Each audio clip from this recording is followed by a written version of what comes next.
ሰላም ጤና ይስጥልን እጅጉን የተወደዳችሁና የተከበራችሁ የአዲስ ስፖርት ቤተሰቦቻችን እንደምን አላችሁልን? ከእናንተው ከሆነው ከአዲስ ስፖርት የዩቲዩብ ቻናላችን አዳዲስ ስፖርታዊ ጉዳዮችን ልናካፍላችሁ እነሆ ዳግም ተገናኘን። ስለምታደምጡን፣ ስለምትከታተሉን፣ ቆይታችሁን ከኛ ጋር ስለምታደርጉም እጅጉን ከልብ አድርገን ነው የምናመሰግነው። በዛሬ ፕሮግራማችን የተለያዩ ስፖርታዊ ጉዳዮችን ወደ እናንተም የምናደርስ ይሆናል። ከነዚህ መካከል ትልልቆቹን የአውሮፓ ክለቦች የተመለከቱ እጅግ በርከት ያሉ ስፖርታዊ ጉዳዮችን ነው ወደ እናንተ እያደረሰን ቆይታን የምናደርገው። ትናንትና በተወዳጁ የእንግሊዝ ፕሪምየር ሊግ የተደረጉ በጣም በርከት ያሉ መርሃ ግብሮች ነበሩ። አርሰናል ከብሬንትፎርድ፣ ከዛ በተጨማሪ ሊቨርፑልም ከሳንደርላንድ ጋር ያደረጉት መርሃ ግብር ነበር። የእነሱን የጨዋታ ውጤቶች ወደ እናንተ እናደርሳለን። እንዲሁ ከዛ ውጪ ደግሞ ሌሎች የሚነሱ በርከት ያሉ ስፖርታዊ ጉዳዮች አሉ።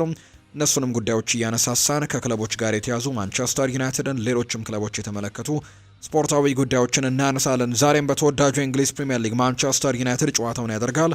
እሱንም በተመለከተ የምናነሳቸው ነጥቦች ይኖራሉ። እስከ ፕሮግራማችን ፍጻሜ ድረስ አብራችሁ ይቆዩ። ቪዲዮአችንን ላይክ፣ ቻናላችንን ሰብስክራይብ እያደረጋችሁ ቆይታችሁን ከኛ ጋር እንድታደርጉ ነው በአክብሮት የምንጋብዘው። ከመሸጋገሪያ በኋላ በድጋሚ ተመልሰን እንገናኛለን። አብራችሁ ይቆዩ።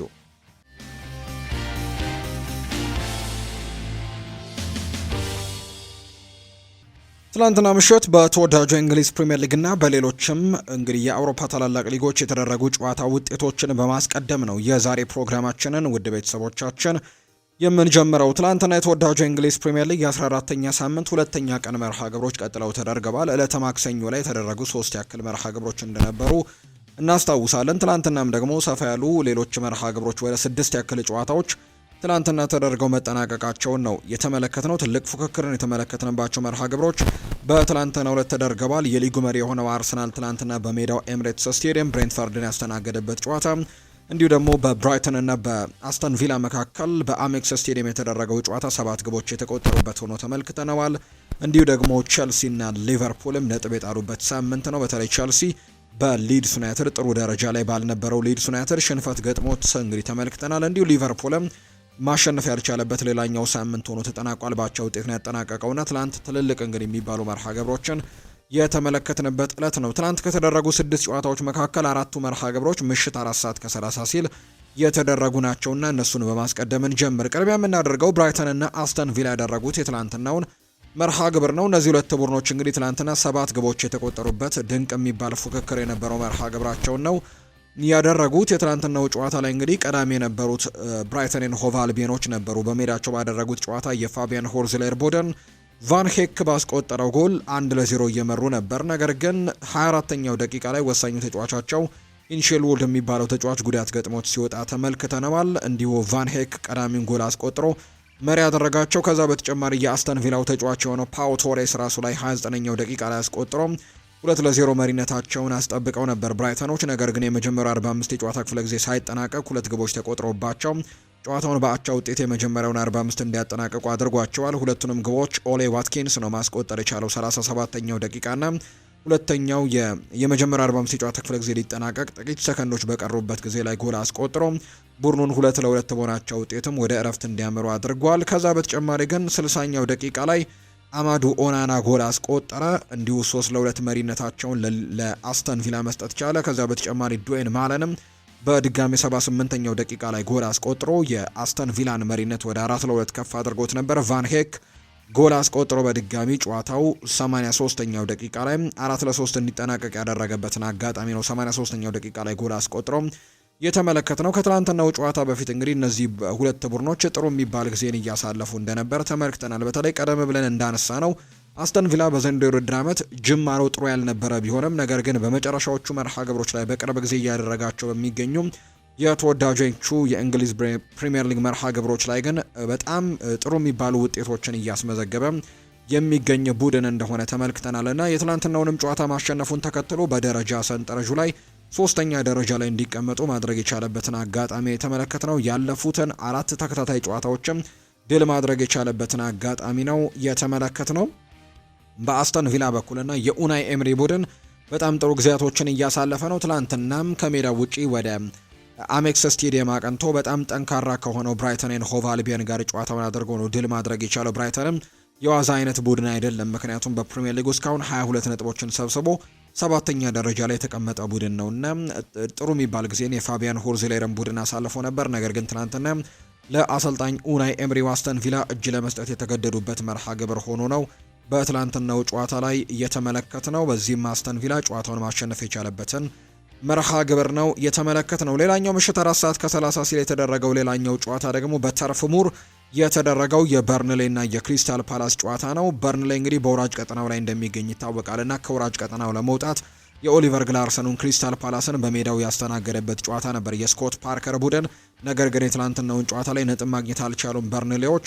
ክሪስታል ፓላሶች በዳንኤል ሙኖዝ ብቸኛ ጎልም እንግዲህ ጎል አስቆጥሮ 44ኛው ደቂቃ ላይ ጨዋታውን 1-0 በሆነ ውጤት አሸንፈው መውጣት የቻሉበት መርሃ ግብር ሆኖ ነው የትላንትናው ጨዋታ እንዲሁ የተጠናቀቀው። ሌላኛው በተመሳሳይ ሰዓት የተደረገው ጨዋታ ደግሞ ወልቨርሃምፕተን ወንደረርስን ከኖቲንግሃም ፎረስት ጋር ያገናኘው ጨዋታ ነው። ይህ ጨዋታ በሞሊኒው ስቴዲየም የተደረገ መርሃ ግብር ነው።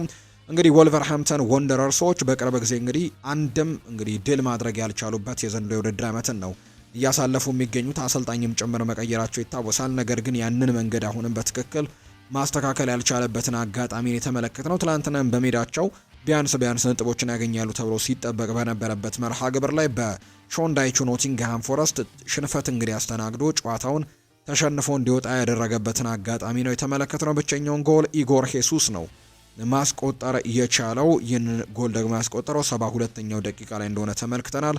በአጠቃላይ የሾንዳይቹ ኖቲንግሃም ፎረስት ትላንትና በጣም ጥሩ የሚባል ውጤትን ለራሱ አስመዝግቦ ነው የወጣው። ሌላኛው በተመሳሳይ ሰዓት ምሽት 4:30 የተደረገው የአርሰናል እና የብሬንትፈርድ ጨዋታ ነው። በጣም በትልቅ ጉጉት የሚጠበቅ ጨዋታ ነበር። አርሰናል በሳምንቱ መጨረሻ ከሌላኛው የለንደን ተቀናቃኙ ክለብ ቸልሲ ጋር ጨዋታውን ያደርገው በአቻ ውጤት ጨዋታውን ያጠናቀው እንደነበር ይታወሳል። በተለይ ቸልሲ ደግሞ በጎዶሎ ተጫዋች በ10 ተጫዋች ጨዋታውን እንደማጠናቀቃቸው በጨዋታው ላይም ደፋር ሆነው የማጥቃት እንቅስቃሴውን ከማድረጋቸው ጋር በተያያዘ አርሰናሎች ላይ ጣቶች ሲቀሰሩ እንደነበር እናስታውሳለን። በሳምንቱ መጨረሻ አቻ እንኳን በተለያዩበት ጨዋታና የትላንትናውን ጨዋታ ቶሎ ሪያክት የሚያደርጉበት መርሃ ግብር ይሆናል ተብሎ ሲጠበቅ ነበር። አንደኛ በኤምሬትስ ነበር ጨዋታው የተደረገውና ቶሎ ሪያክት እንደሚያደርጉ በርካቶችን በጉጉት ጠብቀው ነበር። ብሬንትፈርድም ቢሆን ዘንድሮ በጣም ጥሩ ጊዜን እያሳለፈ የሚገኝ ሌላኛው ቡድን እንደሆነ ይታወቃል። ምንም እንኳን በጣም ወሳኝ የሆኑ ተጫዋቾቹን ቢያጣም እነ ብሪያን ኤምቤሞን እና ዩኤን ዊሳንና አሰልጣኙ እንዲሁ ደግሞ ጭምር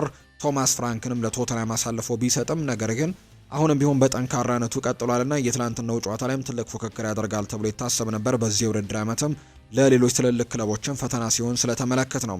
የሰሜን ለንደኑ ክለብ አርሰናል ግን ከብሬንትፈርድ ጋር ያደረገውን የፕሪሚየር ሊግ ጨዋታ 2-0 በሆነ ውጤት ማሸነፍ የቻለበትን መርሃ ግብር ነው የተመለከትነው። ሚኬል ሜሪኖ እና እንዲሁ ደግሞ ቡካዮ ሳካ ሁለቱን ግቦች ያስቆጠሩ ተጫዋቾች ናቸው። በትላንትናው ጨዋታ ላይ አሰልጣኝ ሚኬል አርቴታ ለየት ያለ አስተላለፍን የተወሰኑ ወሳኝ ተጫዋቾቹን ተጠባባቂ አድርጎ ለመግባት ሙከራ አድርጓል። ምክንያቱም ተደጋጋሚ ጨዋታዎችን እያደረጉ ነው። ከባየር ሚኒክ ጋር የአውሮፓ ቻምፒየንስ ሊግ ጨዋታን አደረጉ። ከዛ በኋላ የፕሪሚየር ሊግ ጨዋታን ከቼልሲ ጋር አደረጉ። አሁን ደግሞ በሳምንቱ አጋማሽ የፕሪሚየር ሊግ ጨዋታ አድርገዋል። በሳምንቱ መጨረሻ ከአስተን ቪላ ጋር ወሳኝ የሚባል ጨዋታ አላቸውና ተደጋጋሚ የሚባሉ ጨዋታዎች ከመምጣታቸው ጋር በተያያዘ እንግዲህ ስኳዳቸውን በደንብ ለመጠቀምም ተቀያሪ ወንበር ላይም ጥሩ ተጫዋቾች ከመኖራቸው ጋር በተያያዘ እነዛን ነገሮች ለመጠቀም ሙከራቸውን አድርገዋል። በግብ ጠባቂነት ዳቪድ ራያ እንደተለመደው ነበር። ነገር ግን በተከላካይ መስመር ላይ ለውጦችን ለማድረግ ሞክረዋል። ከነዚህ መካከል አንደኛው የቤን ዋይትን ማስገባት ነው። ዩሪየን ቲምበር ነበር በዛ ቦታ ላይ የሚሰለፈው። ነገር ግን ቤን ዋይት በትናንትናው ጨዋታ ላይ በቋሚነት ተሰልፏል። እንግዲህ በጨዋታው ላይም የጨዋታው ኮከብ የተባለው ቤን ዋይት ነው። እንግዲህ ጎሉ እንዲቆጠር የመጀመሪያውም ለሚኬል ሜሪኖ አሲስት ያደረገውም እሱ እንደነበር ተመልክተናል። ሌላኛው የክሪስቲያን ሞስኩዌራን እና የፒዮሮ ሂንካፒየን የመሀል ተከላካይነት ጥምረትም በትናንትናው ጨዋታ ላይም ተመልክተናል። ነገር ግን በትናንትናው ጨዋታ ይህንን እንመልከት እንጂ ክሪስቲያን ሞስኩዌራ ግን የመጀመሪያው 45 የጨዋታ ክፍለ ጊዜ ሳይጠናቀቅ ተቀይሮ ወጥቷል። ጁሊየን ቲምበርም እሱን ተክቶት የገባው ነው። ሪካርዶ ካላፊዮሪም በተከላካይ ስፍራ ላይ ነበር። ኦዴጋርድ፣ ዙቤሜንዲ እና ዴክላን ራይስን በአማካይ ስፍራ ላይ ተመልክተናል። በአጥቂ መስመር ላይ ግን ለውጦችን ያደርገዋል። ኖኒ ማንድዌኬን ነው ትናንትና ከቡካዮ ሳካ ይልቅ በቋሚነት የተጠቀሙት አሰልጣኝ ሚኬል አርቴታ። እንዲሁ ደግሞ ቪክተር ዮኬሬሽም ከጉዳት ቢያገግምም ትናንትና ሚኬል ሜሪኖ ነው በቋሚነት በአጥቂ መስመሩ ላይ የተሰለፈው። እንዲሁ ጋብሪኤል ማርቲኔሊም ትናንትና በቋሚነት የተሰለፈው የአርሰናል ተጫዋቾች እንደሆኑ ተመልክተናልና የተወሰኑ ለውጦችን አድርገው ለመግባት ሙከራዎችን ያደረጉበትን አጋጣሚ ነው በትናንትናው ጨዋታ ላይ እየተመለከትነው። ፍሬም አፍርቶላቸዋል። ጨዋታውንም 2-0 በሆነ ውጤት አሸንፈው መውጣት የቻሉበት መርሃ ግብር እንደሆነ ነው በትላንትናው ጨዋታ ላይ የተመለከትነው። ለአርሰናል ቅድም እንደገለጽኩላችሁ ሚኬል ሜሪኖ እና ቡካዮ ሳካ ናቸው ግቦቹን እንዲያስቆጠሩ የተመለከት ነው። በአጠቃላይ ከዚህ ጨዋታ ጋር የተለያዩ ጉዳዮች እንዲሁ ይነሳሉ። ሚኬል ሜሪኖ በዚህ የውድድር ዓመት ሳይሆን በ2025 ዓመት ማለት ነው ለአርሰናል ብዙ ግቦችን ያስቆጠረው ተጫዋች እንደሆነ እንግዲህ ቁጥሮች ያሳያሉ። 2025 ሊጠናቀቅ ጥቂት ጊዜያቶች ብቻ ናቸው የቀሩትና የአርሰናል ከፍተኛ ግብ አስቆጣሪ ነው በ2025 የውድድር ዓመትና በጣም ጥሩ ጊዜን እያሳለፈ እንደሆነ ተመልክተናል። በተለይ የአጥቂ መስመር ተጫዋቾች በማይኖሩበት ጊዜ ላይ የተጫዋች በአጥቂነት እየተሰለፈ ተደጋጋሚ ጎሎችን ሲያስቆጥር እየተመለከትነው ነው። ባለፉት 4 ጨዋታዎች ብቻ 2 አሲስት እና 2 ጎሎችን ያስቆጠረበትን መርሃ ግብርም ጭምር ነው እያደረገ የሚገኘው ሚኬል ሜሪኖና በጣም ጥሩ ጊዜያቶችን እያሳለፈ የሚገኝ ተጫዋች እንደሆነ ነው የተመለከትነው። በቀጣይ እንግዲህ አርሰናሎች ጨዋታቸውን የሚያደርጉት በሳምንቱ መጨረሻ ዕለተ ቅዳሜ ከአስተን ቪላ ጋር በጣም ተጠባቂ የሚባል ጨዋታቸውን ያደርጋሉ። አንደኛና 3ኛ ደረጃ ላይ የተቀመጡ ቡድኖች ናቸውና ትልቅ ፉክክር ይደረጋል ተብሎ እንደሚጠበቅ ነው መረጃዎች እየወጡ የሚገኙት። የጨዋታ መርሃ ግብሩን መቀበል አለብን ብሏል አሰልጣኝ ሚኬል አርቴታ ሲናገር። የአርሰናል ዋና አሰልጣኝ ሚኬል አርቴታ ትላንትና የተጫወተው እንግዲህ ቅዳሜ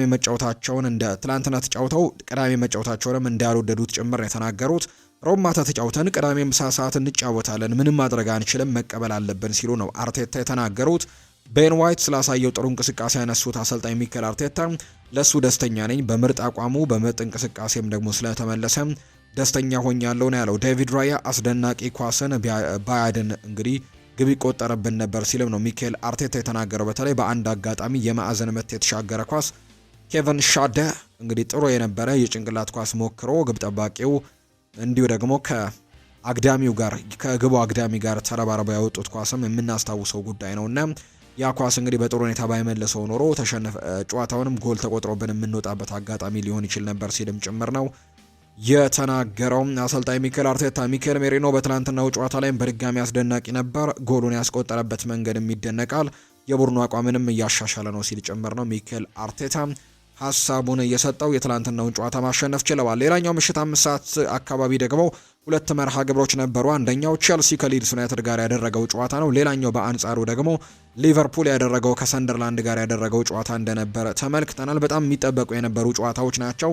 ከነዚህ መካከል ቼልሲ ከሊድስ ዩናይትድ ጋር ያደረገውን ጨዋታ እንመልከት። እንግዲህ ሊድስ ዩናይትዶች በጣም ጥሩ የሚባል ጊዜን እያሳለፉ እንዳልነበር የምናስታውሰው ጉዳይ ነው። ወራጅ ቀጠናው ላይ የነበረ ቡድን እንደነበር እናስታውሳለን። ነገር ግን ትላንትና ከቼልሲ ጋር ጨዋታውን አድርጓል። ቼልሲ በአንጻሩ የኤንዞ ማሬስካ ቡድን ደግሞ ጥሩ ነገሮችን ለማድረግ በቅርብ ጊዜያት ጥሩ ነገሮችን እያደረገ የነበረ ቡድን እንደነበር እናስታውሳለን። የዳንኤል ፈርከም ጉዳይ የአሰልጣኝነት ጉዞም ጉዳይ በጣም በትልቁ ጥያቄ ውስጥ የገባበት ጊዜ እንደነበር እናስታውሳለን። ምክንያቱም ጥሩ ውጤቶችን ማምጣት ባለመቻሉ ምክንያትና 2 ጨዋታ ጊዜያቶች ተሰጥቷቸው ነበር። አንደኛው የትናንትናው የቼልሲ ጨዋታ ነው። በቀጣይ ደግሞ ሊቨርፑል ጋር የሚያደርጉት መርሃ ግብር አለና ዳንኤል ፈርከ እነዚህ 2 ጨዋታዎች ለዳንኤል ፈርከ ጉዞን ለማሳመርም የተሰጠው አጭሩ ጊዜ እንደነበር ይነገራልና የትላንትናውን ወሳኝ ጨዋታ ግን በድል ማጠናቀቅ የቻለበትን አጋጣሚ ነው የተመለከትነው። የምዕራብ ለንደኑ ክለብ ቼልሲ ትላንትና ከሊድስ ዩናይትድ ጋር ያደረገውን መርሃ ግብር 3-1 በሆነ ውጤት ነው የተሸነፈው።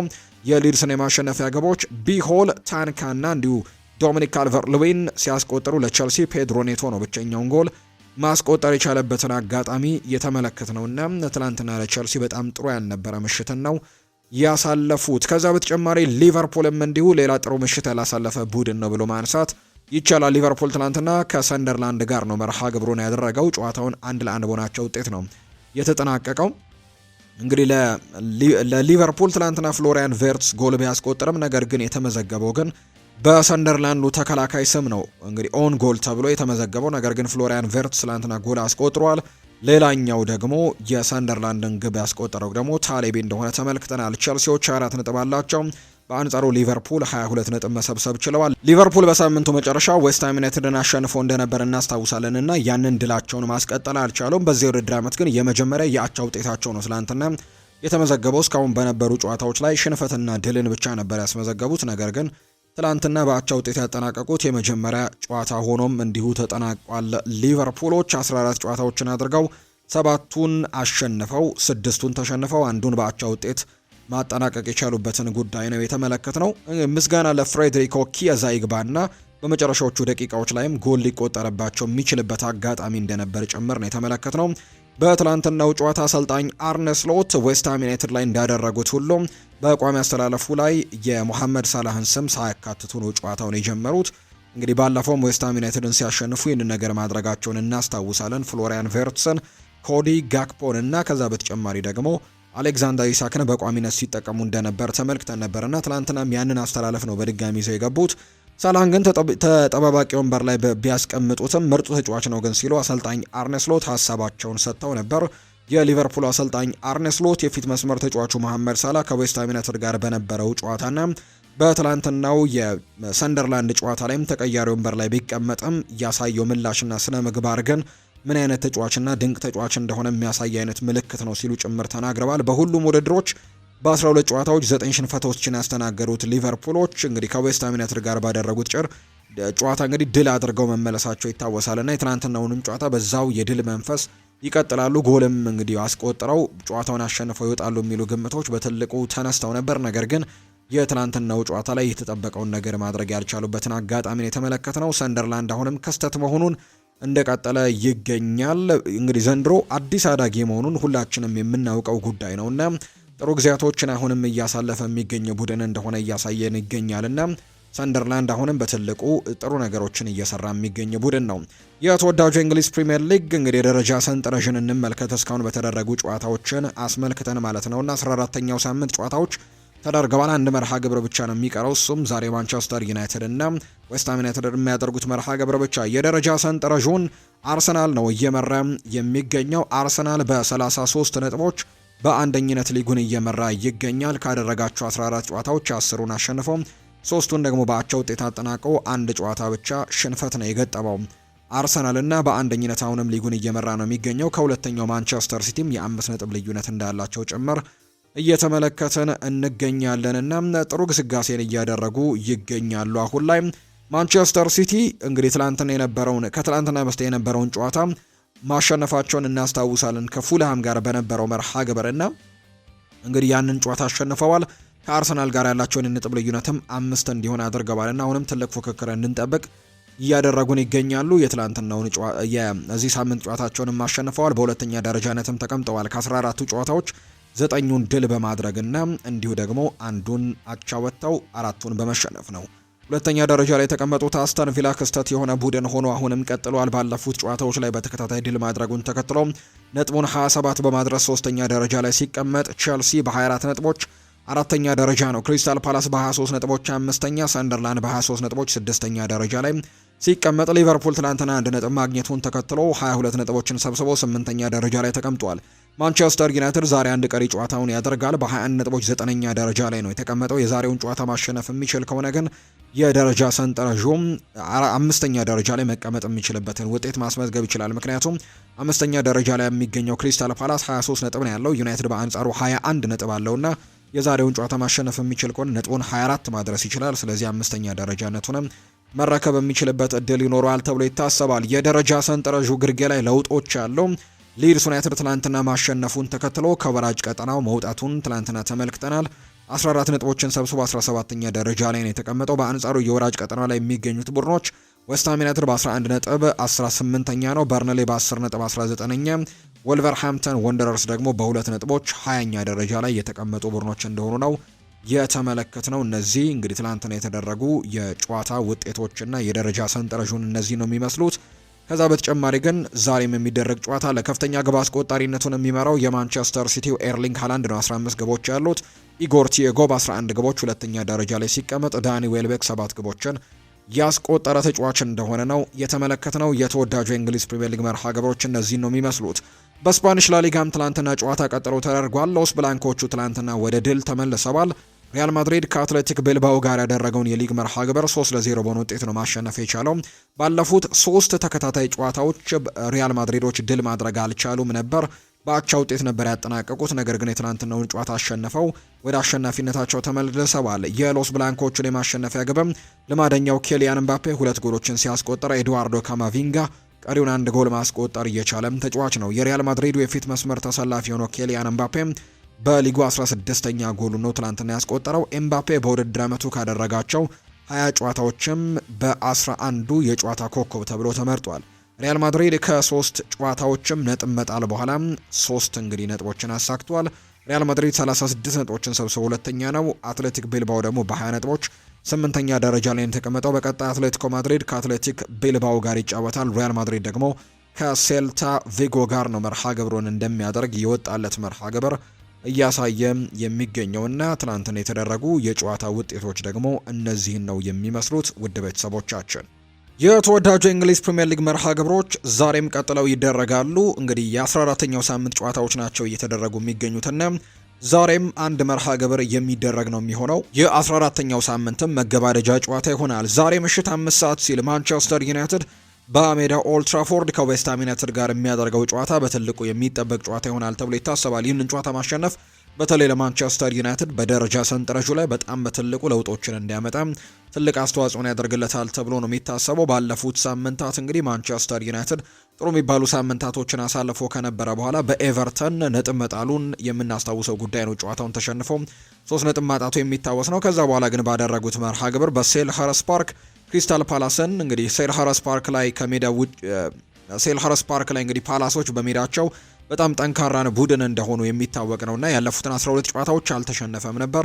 በማንቸስተር ዩናይትድ ግን በዚህ ሳምንት ያደረጉትን መርሃ ግብር መሸነፋቸውን እናስታውሳለንና ዩናይትድ በዚህ ሳምንት ያደረገውን ጨዋታ አሸንፏል፣ ወደ ድልም ተመልሷል። ስለዚህ የዛሬውን ጨዋታ ተጠባቂ ያደርገዋል ተብሎ ነው የሚታሰበው። ዌስትሃም ዩናይትድ በአንጻሩ በኑኖ ኤስፕሬንቶ ሳንቶ ስር ባለፉት ሳምንታት ጥሩ መሻሻሎችን አሳይቷል። ነገር ግን በዚህኛው ሳምንት መጨረሻ ላይ በ13ኛው ሳምንት የተወዳጁ የእንግሊዝ ፕሪምየር ሊግ ባደረጉት መርሃ ግብር ግን መሸነፋቸውን የምናስታውሰው ጉዳይ ነውና እንግዲህ አሁንም ከወራጅ ቀጠናው ለመራቅም ትልቅ ነገሮችን ማሳካት እንዳለባቸው ነው የሚጠበቀው። ዛሬ ከማንቸስተር ዩናይትድ ጋር በኦልድ ትራፎርድ የሚደረገው ጨዋታም በትልቅ ጉጉት እንዲጠበቁ ካደረጉ ምክንያቶች መካከል አንደኛው እንደሆነ ነው መረጃዎች እያሳዩ የሚገኙት። የማንቸስተር ዩናይትድ የዛሬ ጨዋታን ካነሳን አይቀር እንግዲህ የማንቸስተር ዩናይትድ ስፖርታዊ ጉዳዮችንም በዚሁ እያነሳሳን ቆይታን እናደርግ።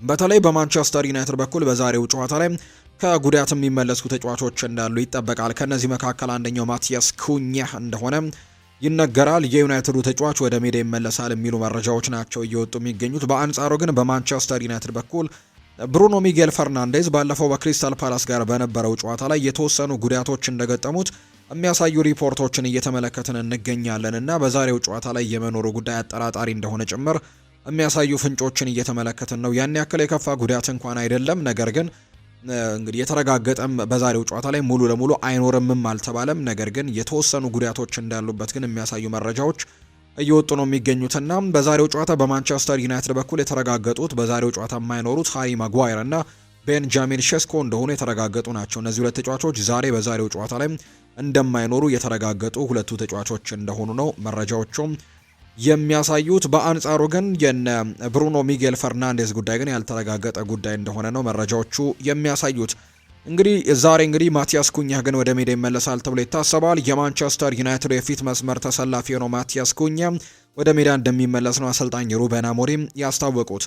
ማንቸስተር ዩናይትዶች ዛሬ ከዌስትሃም ዩናይትድ ጋር ለሚያደርጉት ጨዋታ ማቲያስ ኩኛህ ዝግጁ መሆኑን አሰልጣኙ ያረጋግጠዋል። ማቲያስ ኩኛህ በልምምድ ላይ ባጋጠመው ጉዳት ምክንያት ነበር ያለፉትን 2 የፕሪሚየር ሊግ ጨዋታዎች ለማንቸስተር ዩናይትድ እንዳላደረገም የምናስታውሰው። ነገር ግን ዛሬ በሚደረገው ጨዋታ ላይ ወደ ሜዳ ይመለሳል ተብሎ እንደሚታሰብ ነው መረጃዎች እየወጡ የሚገኙት።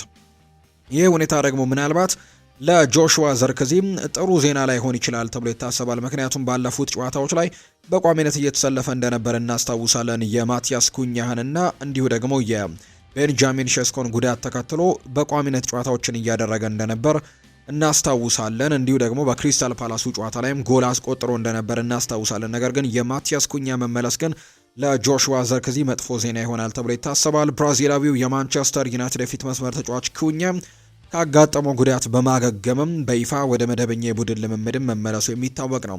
ፖርቱጋላዊው አሰልጣኝ ሩበን አሞሪም ተጫዋቹ ሙሉ በሙሉ ከጉዳቱ እንዳገገመ በመግለጽም ለዛሬው ጨዋታ ጭምር ዝግጁ ነው ሲሉ ጭምር ነው የተናገሩት። የኩኛ መመለስ ደግሞ ለኔዘርላንዳዊው የፊት መስመር ተጫዋች ላይ ሆነው ጆሹዋ ዘርክዚም መጥፎ ዜና ተብሎ በበርካታ ሚዲያዎች እየወጡ ነው።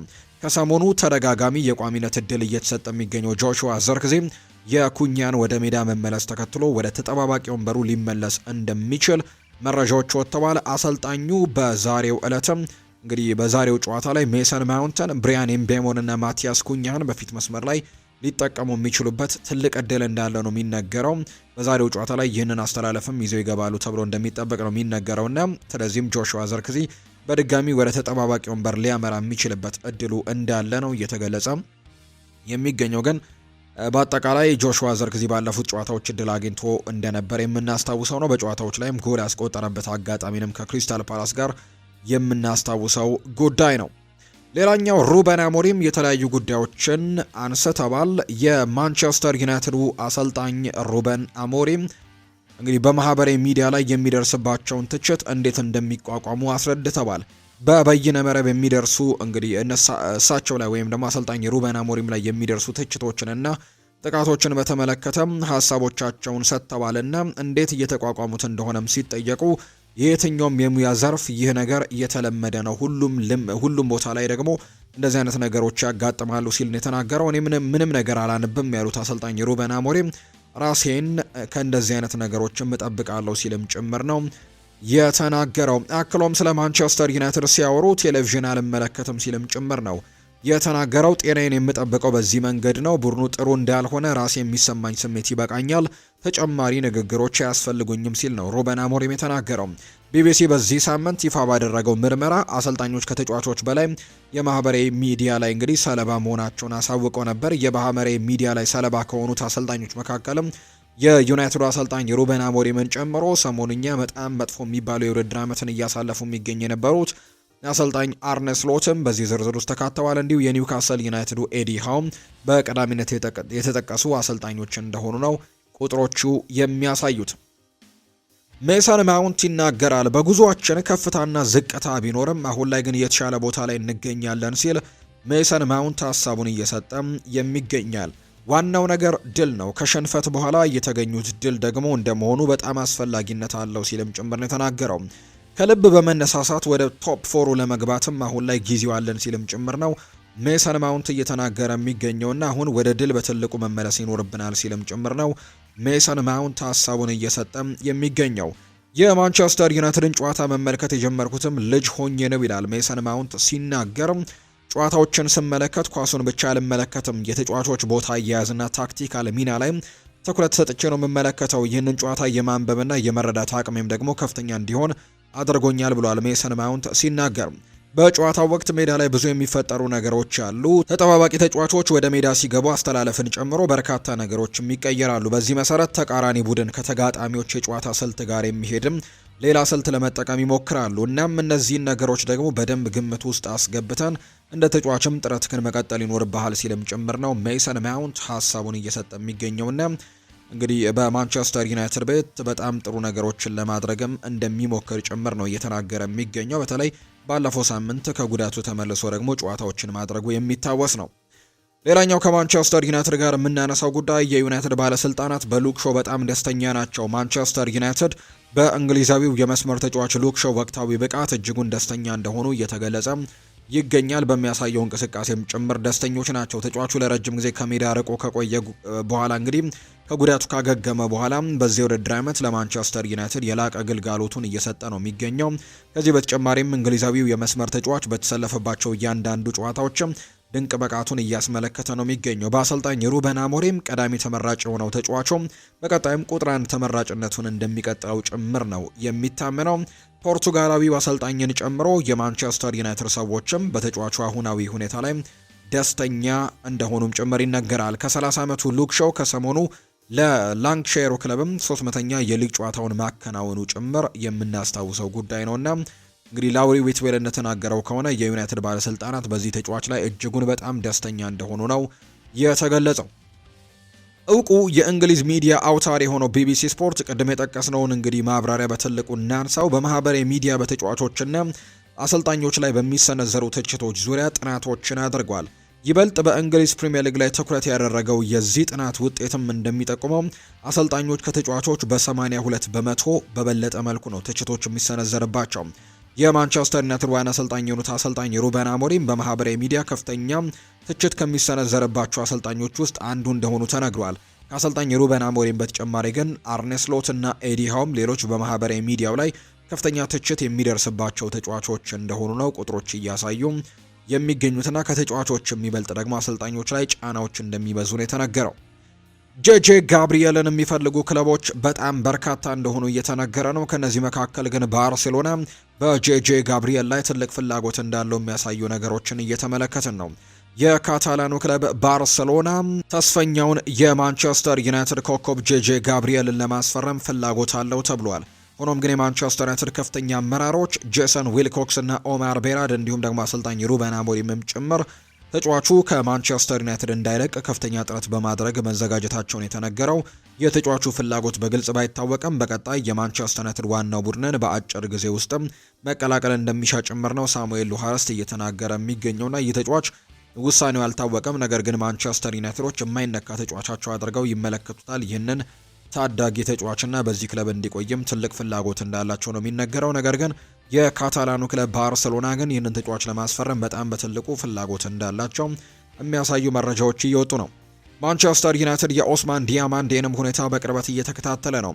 ስፖርቲንግ ሊዝበኖች ወሳኝ የመሃል ተከላካያቸውን የኦስማን ዲያማንዴን ኮንትራት እስከ 2030 ድረስም ለማራዘም ጠንክረው እየሰሩ ነው የሚገኙት። ነገር ግን ተጫዋቾቹ እስካሁን ድረስም አዲስ ኮንትራት ለመፈረም ፍላጎት አላሳየም። ዲያማንዴ የተጫዋቹ ውል በ2026 ክረምት ላይ ነው የሚያበቃውና 3 የእንግሊዝ ፕሪምየር ሊግ ክለቦችም ከዚህ ተጫዋች ጋር ስማቸው እየተነሳ ነው። እነዚህም ክሪስታል ፓላስ፣ ኒውካስል ዩናይትድ እና ማንቸስተር ዩናይትድ እንደሆኑ ነው የተነገረው። የዚህን ተጫዋች ጉዳይንም በቅርበት እየተከታተሉት ይገኛሉ ነው የተባለው። እንደሚታወቀው ኦስማን ዲያማንዴ በሩበን አሞሪም አማካኝነት ነው ወደ ትልቅ የመሃል ተከላካይነት የተቀየረው።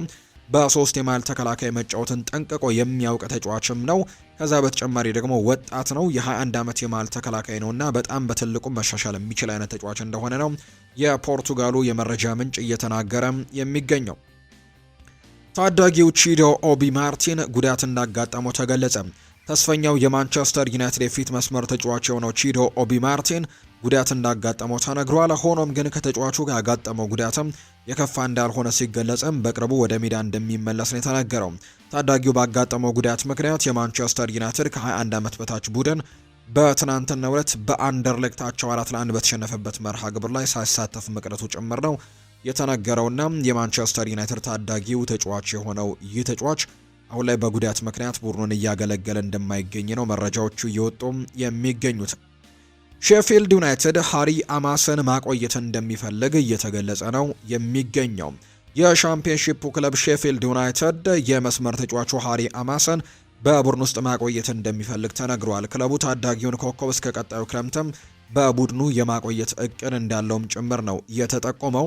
ማንቸስተር ዩናይትድ ተጫዋቹን በመጪው ጥርም የውሰት ውሉ ሲያበቃ ወደ ቡድኑ ሊመልሱት እንደሚችሉም እየተገለጸ ቢገኝም ሼፊልድ ዩናይትድ ግን በጉዳዩ ዙሪያ ላይ ከማንቸስተር ዩናይትድ ጋር ውይይትም በማድረግ ከስምምነት ለመድረስም እንዲሁ እንደሚጥሩ ጭምር ነው ሳይመን ስቶንስ መረጃውን ያጋራው።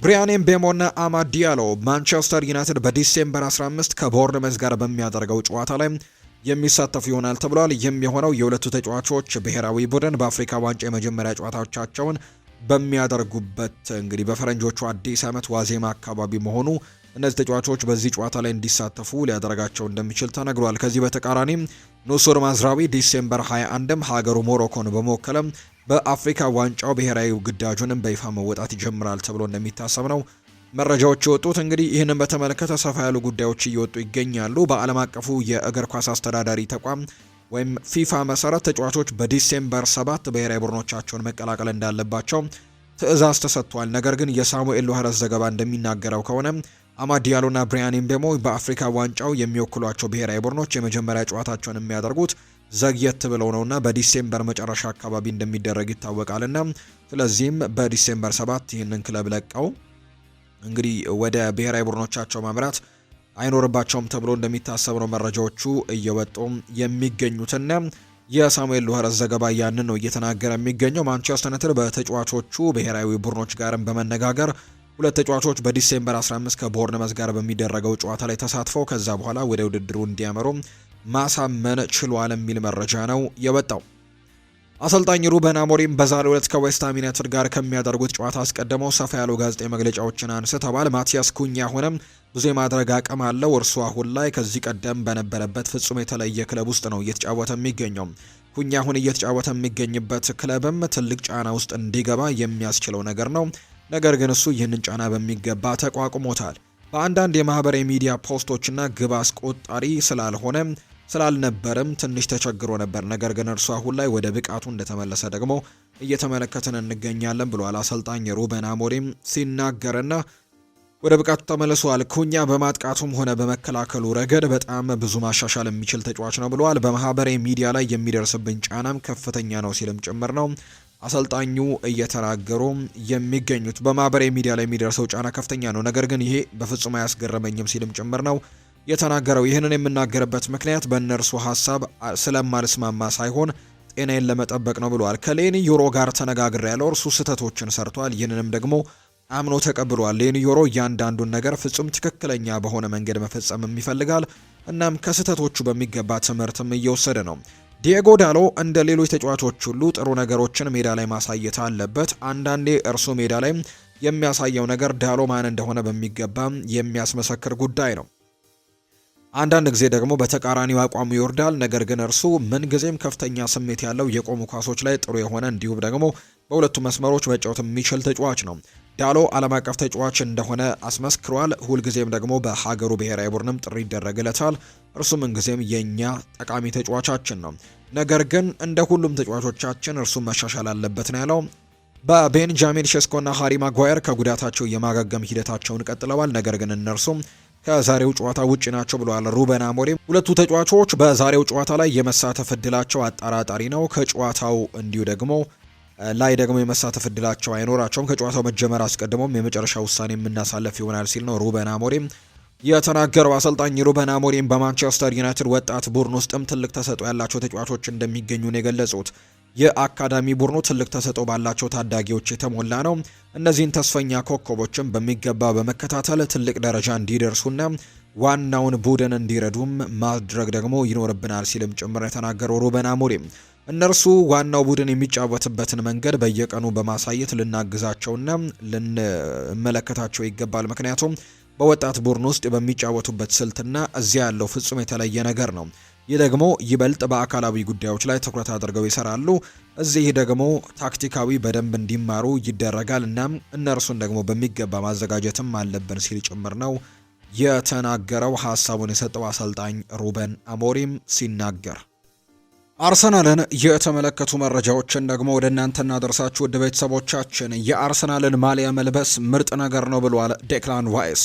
እንግሊዛዊው አማካይ ዴክላን ዋይስ የአርሰናል ማሊያን መልበስ የተለየ ስሜት እንዳለው ነው በሰጠው አስተያየት ላይ የተናገረው። ወደ ጨዋታዎች ስሄድ ትልቅ የራስ መተማመን ይሰማኛል ሲልም ነው ዴክላን ዋይስ የሚናገረው። አክሎም ለራሴ ብቻ ሳይሆን በዙሪያዬ ድንቅ የቡድን አጋሮቼና ምርጡን አሰልጣኝ እንግዲህ ስመለከትም እድለኛ እንደሆንኩኝ ይሰማኛል ሲልም ጭምር ነው የተናገረው ዴክላን ዋይስ። የአርሰናልን ማሊያ ለብሶ መጫወት መቻል ደግሞ ከዓለማችን ምርጡ ነገር አንደኛው ነው ሲል ነው ዴክላን ራይስ ሀሳቡን እየሰጠ የሚገኘው። እንግዲህ ዴክላን ራይስ ሲቀጥልና ሀሳቡን ወጣት በነበርኩኝ ጊዜ ልክ ጨዋታ ያለን ቀን በጨዋታ ቀን በጣም ስሜታዊና ስለ ጨዋታው ዝም ብዬ አስብ ነበር። አእምሮዬ ከጨዋታው ውጪ ሌላ ምንም ነገር አያስብም ነበር። እንዴት መጫወት እንዳለብኝ፣ ማንን ደግሞ መያዝ እንዳለብኝ፣ ጎል እንዳይቆጠርብን ምን ማድረግ እንዳለብኝ አብዝቼ ከጨዋታው በፊት እጨነቅ ነበር። ነገር ግን አሁን ላይ እንደዚህ ነገሮችን አላስብም። አሁን ላይ በአጠቃላይ ጨዋታ ባለን ቀን በራሴ ትልቅ በራስ መተማመን ይሰማኛል። ይህ ደግሞ በራስ መተማመን የጎለበተው ደግሞ በዙሪያዬ የሚጫወቱ በአጠቃላይ የቡድን አጋሮቼን ስመለከትም ሆነ ያለንን አሰልጣኛችንን ስመለከት በራስ መተማመኔ ይበልጥ ጎልብቷል።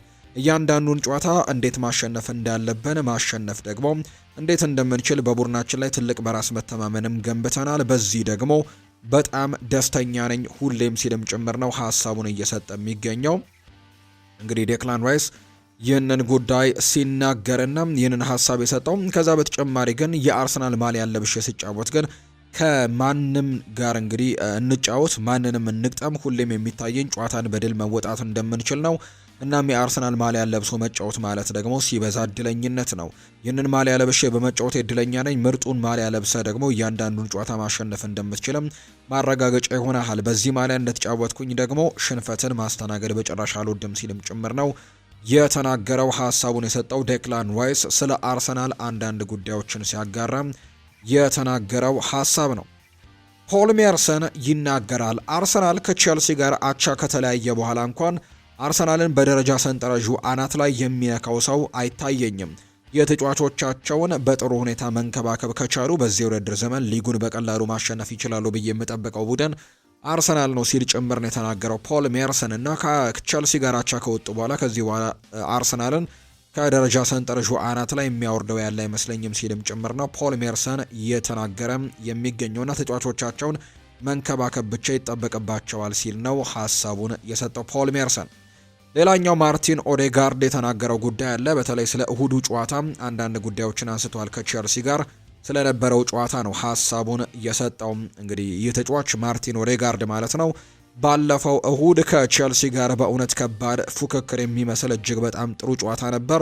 በመጨረሻም ከጨዋታው ነጥብ ተጋርተን ተለያይተናል። እኛ ሙሉ ሀሳብና እቅዳችን 3 ነጥብ ይዞ መመለስ ነበር። ያ ደግሞ አልተሳካም።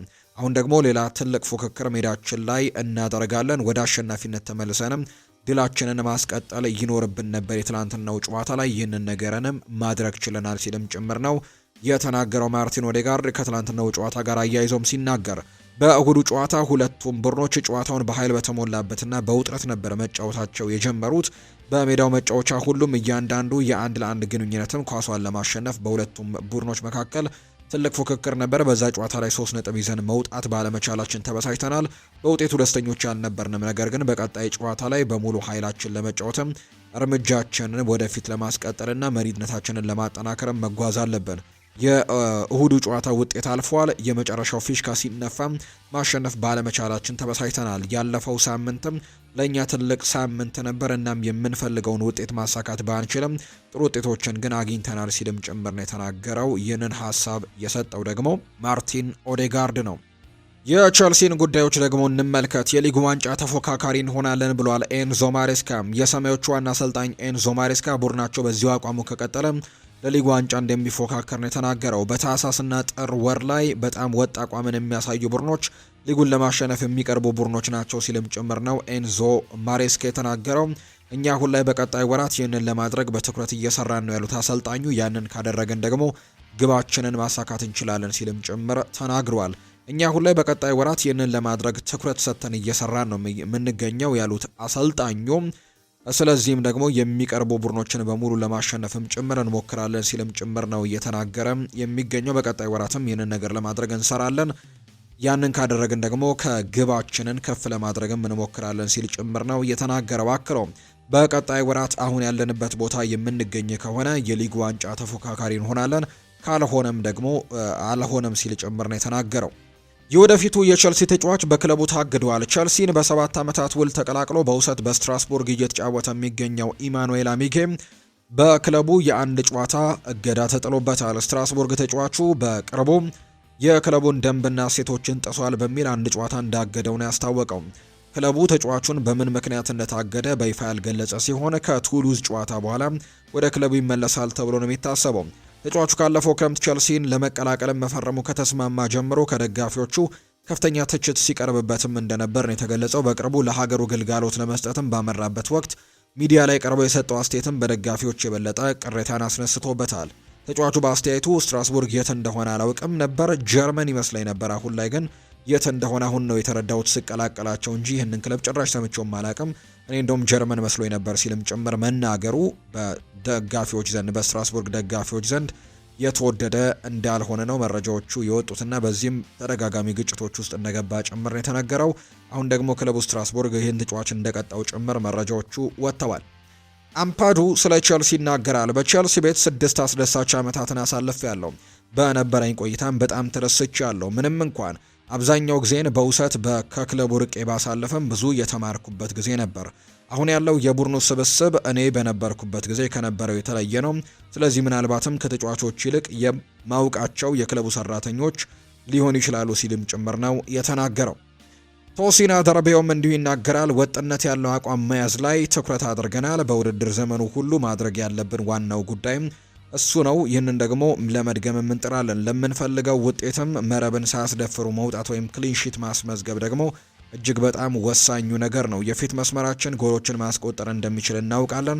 ስለዚህም በተመሳሳይ መልኩ በሌላኛው የሜዳ ክፍል ተጋጣሚን መቆጣጠርና ግብ እንዳያስቆጥሩብን ማድረግ ይኖርብናል።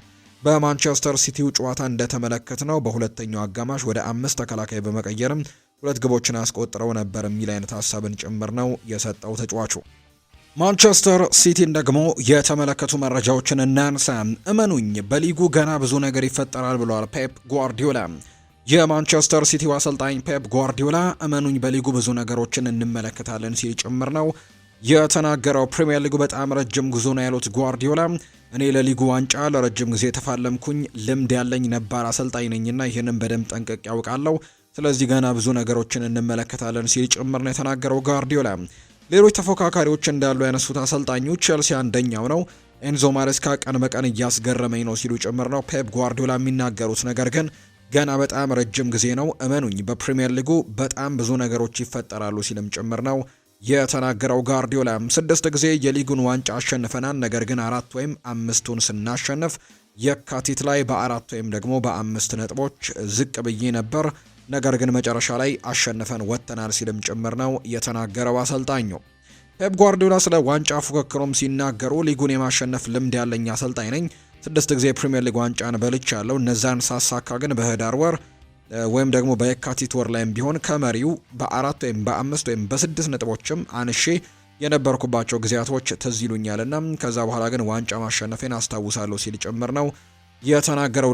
ሊጉ ከባድ ነው። ዛሬ ላይ የሆነውን ነገር አይተህ ነገ ምን እንደሚፈጠር በልበ ሙሉነት መተንበይም አትችልም።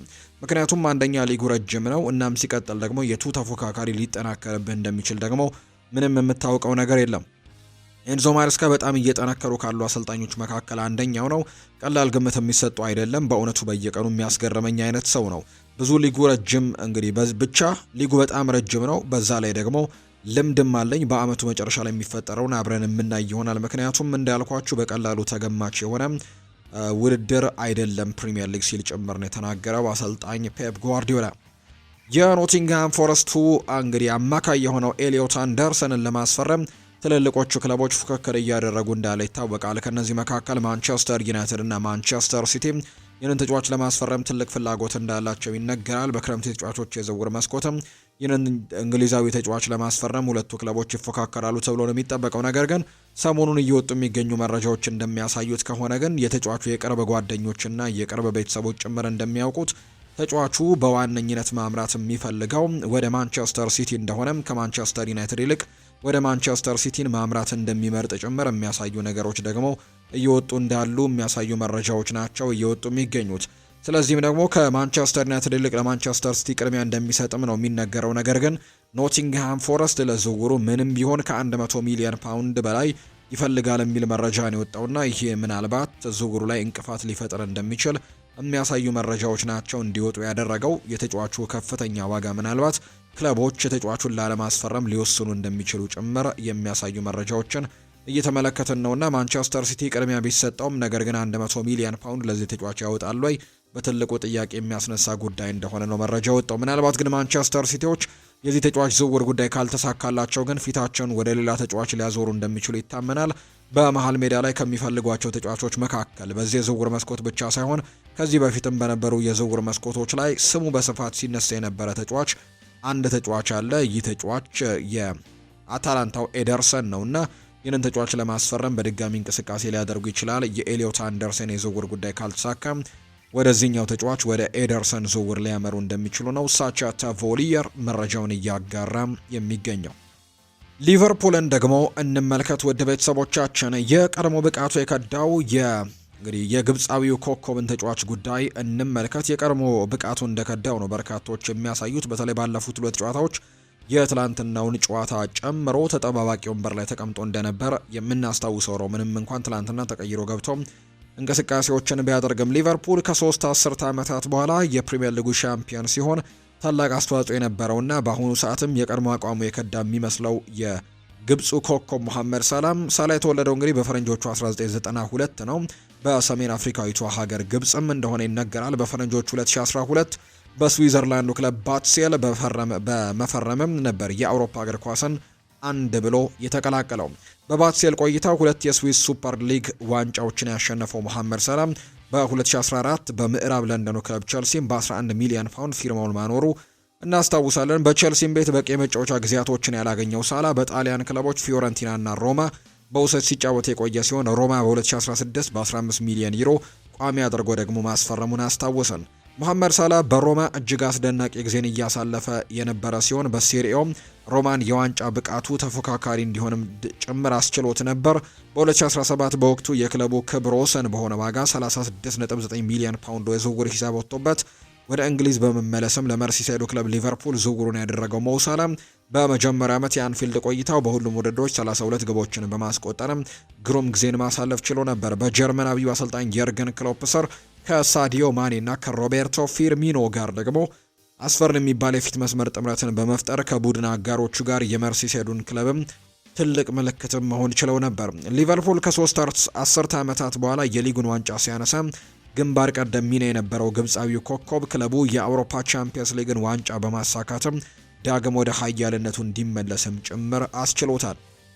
በ2024/25 የውድድር ዘመን ከሊቨርፑል ጋር ዳግም የፕሪሚየር ሊግ ዋንጫን ያነሳ ሲሆን ባሳየው ድንቅ ብቃትም የፕሮፌሽናል እግር ኳስ ማህበር የአመቱ ምርጥ ተጫዋች ሽልማትንም ለሶስተኛ ጊዜ በማሸነፍ ክብረ ወሰኑን የግሉ ማድረጉን እናስታውሳለን።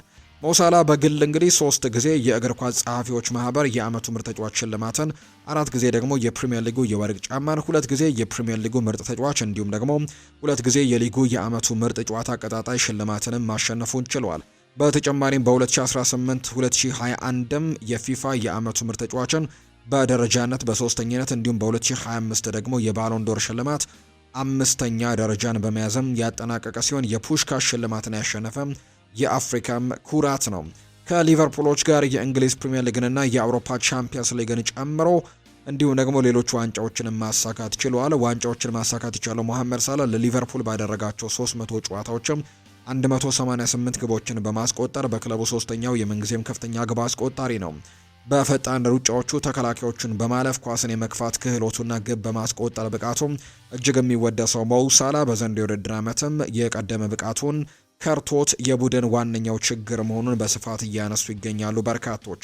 በ2025-26 የውድድር ዓመትም እንግዲህ ዘንድሮ ማለት ነው በውድድር ዓመቱ በሁሉም ውድድሮች ካደረጋቸው 12 ጨዋታዎች 9 ሽንፈት ያስተናገደው የአርኔ ስሎት ሊቨርፑል ባሳለፍነው እሁድ ወደ ለንደን አምርቶ ዌስትሃም ዩናይትድን 2-0 ሲያሸንፍ ሙሐመድ ሳላህን ለመጀመሪያ ጊዜ ተጠባባቂ ወንበር ላይ አስቀምጦታል። ሳላ በተጠባባቂ ወንበር ላይ ሲቀመጥ ከሚያዝያ ወር 2024 ወዲህ ለመጀመሪያ ጊዜ መሆኑ ተነግሯል። ሊቨርፑል በታሪኩ አስከፊ ጊዜን እያሳለፈ በሚገኝበት በዚህ የውድድር ዓመት ሳላ በመከላከልም ይሁን በማጥቃቱ ሂደት ቡድኑን እያገዘ ባለመሆኑ ተጠባባቂ ወንበር ላይ መሆን አለበት የሚሉ ድምጾችም ተበራክተው እንደነበር እናስታውሳለን።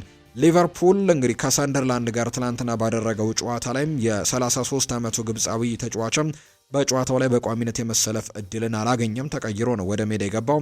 የግብጽ ብሔራዊ ቡድን ኩራት ምልክት ተደርጎ የሚቆጠረው ሙሐመድ ሳላ ለሀገሩ በ109 ጨዋታዎች 63 ግቦችን ማስቆጠር የቻለ ሲሆን በ2019ም በታይምስ መጽሔት በዓለማችን ከ100 ተጽዕኖ ፈጣሪ ግለሰቦች ዝርዝር ውስጥም ተካቶ እንደነበር የምናስታውስበት መረጃ ሲወጣ እንደነበር የምናስታውሰው ጉዳይ ነው። ጄሚ ሬድናፕ ከዚህ ጋር በተያያዘ ግን አንድ ጉዳይን ተናግረዋል። ስለ ሙሐመድ ሳላ በቋሚ አሰላለፍ ውስጥ አለመካተቱን ተከትሎ ነው ሀሳባቸውን የሰጡትና ቡድናቸውን እንደ ፍሎሪያን ቨርትስ እና አሌክዛንደር ኢሳክ ባሉ ተጫዋቾች ዙሪያ መገንባትና መጀመር ይኖርባቸዋል። ሳላ ምንም ያክል ጥሩ ቢሆንም ሁሉንም ነገር እያበቃለት እየመጣ እንደሆነ ተመልክተናልና ስለዚህም ደግሞ አሁን ላይ ይህንን ተጫዋች ተጠባባቂ ወንበር ላይ አስቀምጠው እንግዲህ በፍሎሪያን ቨርትስ እና በሁጎ ኤኪቲኬ ከዛ በተጨማሪ በአሌክዛንደር ኢሳክ ቡድናቸውን መስራት ይኖርባቸዋል ሲልም ጭምር ነው የተናገረው። ጄሚ ሬድናፕ ነው ይህንን ሀሳብ የሰጠው። የሪያል ማድሪድን ጉዳዮች ደግሞ እናንሳ። ሪያል ማድሪድ በአሁኑ ሰዓት በዓለም ከፍተኛ ክፍያ ከሚያገኙ 10 ተጫዋቾች ውስጥ 3ቱን በቡድኑ እንደያዘ ነው የሚነገረው። እንግዲህ እነዚህ ተጫዋቾች በቡድኑ ውስጥ እንዳሉ ነው የሚነገረው። ይሁን እንጂ ተጫዋቾቹ ከዚህ ባለፈ ግን ካላቸው የግል ስፖንሰርሺፕ ስምምነትና የግል ድርጅቶች ከፍተኛ ገቢ እንደሚያገኙ ይገለጻል። ይህ የተጫዋቾች እንቅስቃሴ ለአሰልጣኝ ሻቪ አሎንዞ ብቻ ሳይሆን ለፕሬዚደንት ፍሎሬንቲኖ ፔሬዝም ተጨማሪ ፈተና እንደሆነባቸው ነው የተነገረው። ይህንን ተከትሎ ተጫዋቾቹ ተጠባባቂ ሲሆኑ የቋሚ ቦታውን ብቻ ሳይሆን በስራቸውም ያሉ ተቋማትም በርካታ ሚሊዮኖችን ያሳጣል ተብሎ ነው የሚታሰበው። አንድ ተጫዋች ተጠባባቂ ወንበር ላይ ሲቀመጥ ከነዚህ 3 ወሳኝ ተጫዋቾች እንግዲህ በርካታ ነገሮችንም እንደሚያሳጣባቸው ጭምር ነው የሚነገረውና ተጠባባቂ ማድረግም ፈተና እንደሆነባቸው ጭምር ነው የተገለጸው። ይህንን ተከትሎ እንግዲህ ተጫዋቾቹ ተጠባባቂ ሲሆኑ የቋሚ ቦታቸውን ብቻ ሳይሆን በስራቸው ያሉ ተቋማትን በርካታ ሚሊዮኖችን እንደሚያሳጣ ጭምር ይፋ እየተደረገ ይገኛል። የተጫዋቾቹ እውቅናና የጨዋታ ሰዓት ማግኘትም በየአካባቢያቸው ደግሞ ላሉ በርካታ ሰዎችና ተቋማትም የዕለት ገቢ ነው። አሁን በክለቡ ያሉ ኮከቦችም ተጫዋቾች ብቻ ሳይሆኑ እንደ ተቋምም መሆናቸው ሲገለጽ የጨዋታ ሰዓት ካላገኙ መላው ድርጅታቸውም እንደሚከስር ጭምር ነው የተናገረው። ቪኒ ጁኒየር በግሉ ማኔጀርና 2 ረዳት እንዲሁም ደግሞ ሹፌሮችን ጨምሮ 25 አባላትን ይዞ እንደሚንቀሳቀስ ነው እየተገለጸ የሚገኘው። ቪኒ ጁኒየር 40 ሰራተኞች፣ የግሉ ቡድን፣ ምግባረ ሰናይ ፋውንዴሽን፣ የራሱ ክለብም ጭምር አለው። ኤምባፔ ወኪሉ እናቱ ናት። የራሱ ክለብ አለው። ፕሮዳክሽን ካምፓኒ ጭምር አለው። ትልቅ የበጎ አድራጎት ስራንም እንደሚሰራ ነው የሚነገረው። ቤሊንጋም የራሱ መተግበሪያ አለው። የዩቲዩብ ቻናል አለው። የበጎ አድራጎት ተቋምም አለው። ሮድሪጎ ወኪሉ አባቱ ነው። የግል ሰራተኞች፣ የሚዲያ አማካሪ፣ የአካል ብቃት አሰልጣኝም እንዲሁ አለው።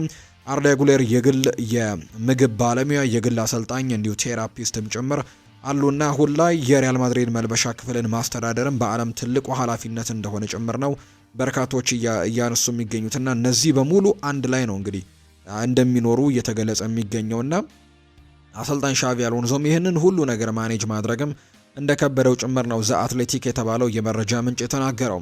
የዘ አትሌቲክ ፕሮግራም ዳይሬክተር ቪኒሲዮስ ጁኒየር በማድሪድ የስፖርት ኮምፕሌክስ ከጁኒ ካላፋት ጋር ቡና እየጠጡ ሲነጋገሩ አይቷል። የሮድሪጎና የቤሊንጋምም እየጠጡ ሲነጋገሩ አይቷል። የሮድሪጎና የቤሊንጋም ወላጆችም ልጆቻቸው በቡድን ውስጥም ስላላቸው ሚና ለመነጋገርም ወደ ክለቡ አምርተው እንደነበርና እንዲሁ እንደሚደውሉ ጭምር ነው የሚነገረው። ሻቪ አሎንዞ ስለ እነዚህ ወሬዎች ጠንቅቆ ያውቃል። ነገር ግን ዓላማው እንግዲህ ጥምረት እና ደግሞ የታክቲክ ውሳኔዎችን መምረጥ፣ ጨዋታዎችን ማሸነፍ እንጂ ተጫዋቾችን በግል ደስተኛ ማድረግ እንዳልሆነ ነው በግልጽ እየተነገረ የሚገኘው ዘ አትሌቲክ እንዳወጣው መረጃ ከሆነ። አሰልጣኝ ሻቪ አሎንዞ እስካሁን ባለው በሪያል ማድሪድ ቦርድም ትልቅ ድጋፍ አለው። ሆኖም ግን ከታህሳስ ወርና የስፔን ሱፐር ካፕ ጨዋታዎች ለአሰልጣኙ የወደፊት እጣ ፈንታ ወሳኝነት እንዳላቸው ጭምር የሚያሳዩ መረጃዎች አሉ። ሆሴ ፍሊክስ ዲያስ እንዳጋራው ከሆነ ነገር ግን ትናንትና ያደረገውን ጨዋታ ግን በጣም ጥሩ የነበረ ጨዋታ ነው ለሪያል ማድሪድ። በሳን ማሜስ ያደረጉትን ጨዋታ ማሸነፋቸውን እናስታውሳለን።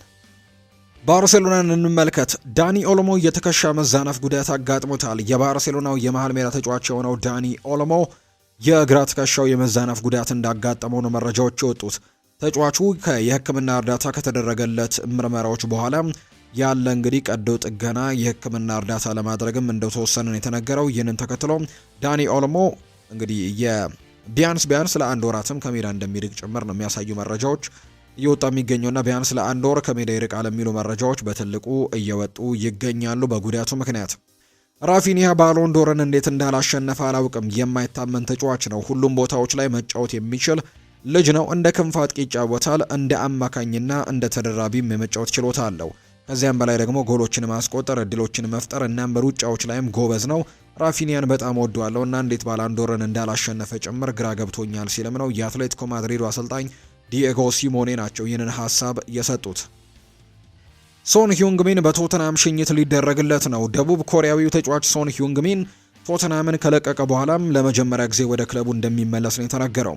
የሰሜን ለንደኑ ክለብ ቶተናም ለሶን ሂዩንግሚን ይፋዊ ሽኝት ለማድረግም ማዘጋጀታቸውን ነው ያስታወቁት። ቶተናም በቀጣይ ሳምንት ማክሰኞ ከስላቪያ ፕራግ ጋር በሚያደርገው የቻምፒየንስ ሊግ ጨዋታ ላይ ሶን ስቴዲየም ተገኝቶ ደጋፊዎቹን እንደሚሰናበት ነው የተነገረው። ሶን በክለቡ ያኖረው አሻራን በማሰብም በዕለቱ በቶተናም በሚገኝም ዋና መንገድ ላይ የግድግዳ ላይም ስዕል እንደሚቀርብለት ጭምር ነው እንደሚደረግለትም ጭምር ነው የተነገረው።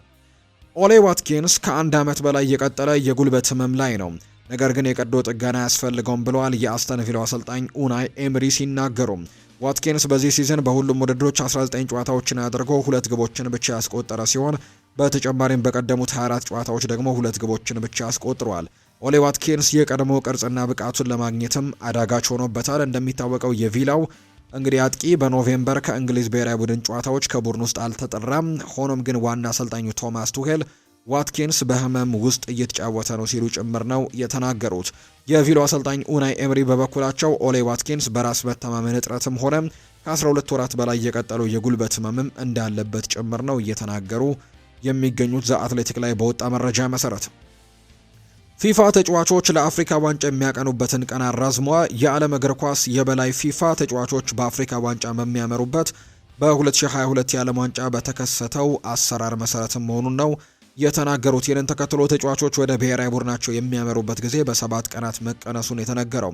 በዚህ መሰረትም ክለቦች ተጫዋቾቻቸውን ከሰኞ ታህሳስ 6 2018 ዓ.ም ጀምሮ ወደ ብሔራዊ ቡድኖቻቸው የመላክ ግዴታ እንዳለባቸው ነው የተነገረው። ከዚህ በፊት በነበረው አሰራር ቢሆን ኖሮ ተጫዋቾቹ ከ5 ቀናት በኋላ ወደ ሀገራቸው ማምራት ይችሉ እንደነበር ነው የተገለጸው።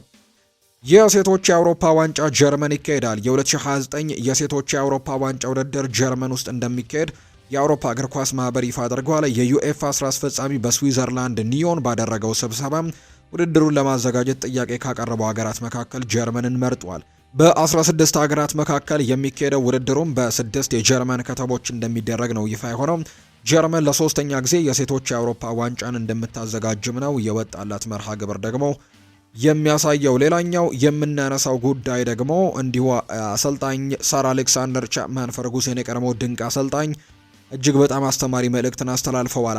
አንዳንድ ጊዜ ስህተት መስራት ውድቀት ሳይሆን ድል ነው። በስኮትላንድ አበርዲን እያለው 9 የፍጻሜ ጨዋታዎችን አድርጌ 2ቱን ተሸንፍ ያለው፣ ነገር ግን ከዚያ በኋላ 32 የፍጻሜ ጨዋታዎችን አሸንፍ ያለው። በአንድ ነገር ስትወድቅ ችግር የለውም፣ ምክንያቱም ላንተ ተሞክሮ ይሆናል፣ እንዲያውም ለመነሳሻነትም የሆነ የድልም ስንቅ ይሆናል። እናም ውድቀትን በትክክለኛው መንገድ መቋቋም አለብን።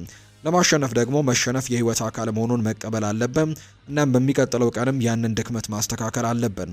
እኔ ሻምፒየን የሆንኩባቸው ፎቶዎች ወይም ደግሞ ቪዲዮዎች ስራዬ ብዬ ተመልሼ አይቼ አላውቅም። ለምን እንደሆነ ታውቃላችሁ? ምክንያቱም እንከን የለሽ ስለነበረና ያለ ስህተትም ሻምፒየን መሆን ስላለብኝ ማየት አልፈልግም። ነገር ግን ሁሉንም እያንዳንዱን ሁኔታ እየዘረዘርኩኝ የተሸነፍኩትን የፍጻሜ ጨዋታዎች ግን ማስታወስ እችላለሁ። ምክንያቱም ይህ የህይወት አካልና አንደኛው ሰው እንግዲህ በህይወት ውስጥም በጣም ተፈጥሯዊ ነገር ነው። መሸነፍ የት እንደተሳሳትክ ይነግርሃል። ይህ ደግሞ ትክክለኛ መንገድን እንታገኝም የሚያስችልህ እድል ነው። ውድቀትህን እንደ ውድቀት በፍጹም አትየው፣ ድልን ተመልከት፣ ምክንያቱም በጉዞ መጨረሻ ላይ ትደሰትበታለህና ሲልም ጭምር ነው እየተናገረው ሀሳቡን የሰጠው የቀድሞ ድንቅ አሰልጣኝ የነበረው ሰው እንግዲህ ሰር አሌክሳንደር ቻፕማን ፈርጉሰን ናቸው ይህንን ሀሳብ የተናገሩት። የተወደዳችሁና የተከበራችሁ ቤተሰቦቻችን ለዛሬ ያዝንላችሁ አዳዲስ ስፖርታዊ ጉዳዮቻችን እነዚህን ይመስላሉ። ስላደመጣችሁን፣ ስለተከታተላችሁን፣ ቆይታችሁን ከኛ ጋርም ስላደረጋችሁ እጅጉን ከልብ አድርገን ነው የምናመሰግነው። ፉአድ ባህሩ የዛሬውን ፕሮግራም እየመራው ከእናንተ ጋር ቆይታን አድርጌያለሁ። በቀጣይ ፕሮግራሞቻችን ሌሎች ስፖርታዊ ጉዳዮችን፣ ሌሎች አዳዲስ መረጃዎችን አካተን በድጋሚ ተመልሰን የምንገናኝ ይሆናል። ለዛሬ ግን ስላደመጣችሁኝ፣ ስለተከታተላችሁኝ ቆይታችሁ በሙሉ ከኛ ጋር ስለነበር ከልብ አድርገን እናመሰግናለን። ፉአድ ባህሩ የዛሬውን ፕሮግራም መራው። ምሽት ላይ የተለያዩ ርዕሰ ጉዳዮችን የምናካትትበት ቀጣዩ ፕሮግራማችንን ምሽት በሚኖረው ፕሮግራማችን ላይ በድጋሚ ይዘን እንቀርባለን። ዛሬ የሚደረግ የተወዳጁ የእንግሊዝ ፕሪምየር ሊግ ጨዋታ አለ። ምሽት 5 ሰዓት ሲል ማንቸስተር ዩናይትድ ጨዋታውን ያደርጋል። ዛሬ እንግዲህ ጨዋታውን የሚያደርገው ዩናይትዶች ከዌስትሃም ዩናይትድ ጋር ነውና ተጠባቂ ጨዋታ ነው። ይህንን ጨዋታም እንድትከታተሉ በአክብሮት ጋብዛችኋለሁ። በምሽቱ ፕሮግራማችን በድጋሚ እንገናኛለን። የዛሬውን ፕሮግራማችን ግን እዚህ ጋር አበቃውኝ። መልካም ጊዜ እንዲሆንላችሁ ነው በአክብሮት የምመኘው።